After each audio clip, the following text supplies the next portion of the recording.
అనేది ఒక మిషన్ మోడీ కింద మోడీ గారు స్వచ్ఛ భారత్ మిషన్ అది ఆన్లైన్ స్టార్ట్ చేసి మాకు వచ్చింది. మాకు మనందరూ గుర్తుండొచ్చు, మనము ప్లాస్టిక్ కప్పులలో చాలా మిషన్.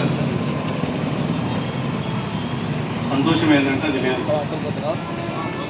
దానికోసం కష్టపడడం స్వచ్ఛ భారత్ మిషన్ హైదరాబాద్లో చేసుకుంటే అప్పుడు నేను మున్సిపల్ అడ్మినిస్ట్రేషన్లోనే అది వెళ్ళిపోయింది అనుకుని ఊపిరి తీసుకునే లోపల పేపర్ కప్పు స్టీల్ రాలేదు. ఇంకా అప్పటికి మనం తాగుతున్నాం. చిన్నప్పటి నుంచి మనకు తెలుసు, అందరికీ తెలుసు ప్లాస్టిక్ ఎంత డేంజర్ అన్నీ తెలుసు.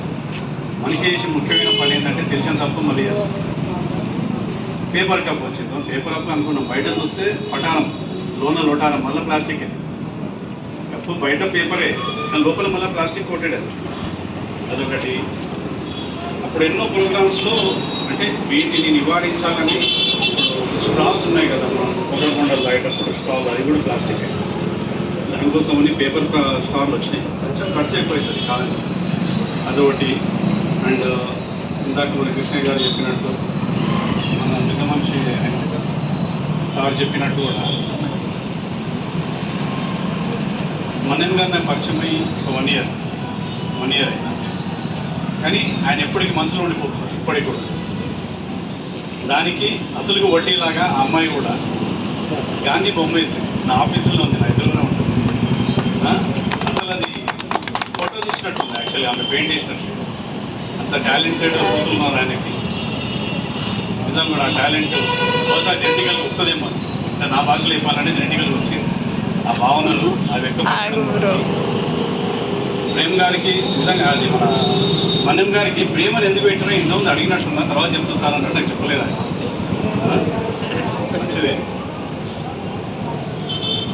ఇంతకుముందు కూడా హెల్మెట్స్ ఇచ్చాడు. యాజ్ ఏ డాక్టర్ చెప్తున్నాను నేను, మన హాస్పిటల్లో ఎక్కువ పేషెంట్లకి 5 ఏళ్ళు 2 నెలల తర్వాత వచ్చే పేషెంట్లు మళ్ళీ 9 గంటల వరకు అన్ని యాక్సిడెంట్ కేసులు. 99% యాక్సిడెంట్ కేసులు. పొరపాటున పడడము, తాగి పడడము, ఇంకోరు వచ్చి తగలడము, ఏదో కారణం చెప్పారు. హెల్మెట్ లేని కారణంగానే 8 ఇంజరీస్ అయ్యాయి. దాంట్లో 80% హెడ్ ఇంజరీస్. అది బికాస్ ఆఫ్ హెల్మెట్ లేకపోవడం. ఇది గ్రహించింది మన మన్యం గారు, గ్రహించి ఇంతకుముందు హెల్మెట్లు పంచడం జరిగిన ఆయన. అండ్ అప్పుడే అన్నారు ఆయన, ఆ గాంధీ బొమ్మ నాకు ప్రజెంట్ చేసినప్పుడే నెక్స్ట్ షెడ్యూల్ ఇది సార్, ఇది పెడుతున్నాను, ఇది రావాలని. టు బి ఫ్రాంక్, నేను ఇవాళ కూడా పొద్దు నుంచి బిజీ ఉన్నాను. సీఎం గారు ప్రోగ్రామ్ షెడ్యూల్ ప్రోటోకాల్స్ కోసం రెడీ అయ్యాను మా సైడ్ నుంచి. Thank you sir. హార్ట్ఫుల్గా థ్యాంక్స్ చెప్తున్నాను మీకు. నా పాత రోజులు మళ్ళీ గుర్తు చేశాను. అప్పుడు ఫైట్ చేసినాం Swachh Bharat mission. Central government నాకు ఒక అభినందన పంపించింది Twitter. Well, you are doing very good job, please continue. అది మోడీ గారి ట్విట్టర్ నుంచి వచ్చింది. అంటే అప్పుడు ఆయన చేసినాం నిజంగా. కానీ అప్పుడు నేను హైదరాబాద్లో చెప్పింది ఏంటంటే వాళ్ళకి అర్థం కాలేదు. ప్లాస్టిక్ వద్దు అంటే ఎందుకు అనుకున్నాను, వాళ్ళకి తెలియదు. అట్లీస్ట్ నాకు ఈ రూరల్ సెక్టర్లో అందరు రైతులు, అందరి బ్యాక్గ్రౌండ్ ఇంకోపోతాడు, తరాలు ఇంకోపోతే అందరం రైతులని మనకు తెలుసు. ఇందాక కృష్ణయ్య గారు అన్నట్టు ఆ మట్టిలో అది కృషించుకోపోదు, మనల్ని కృషించేటట్టు చేస్తుంది.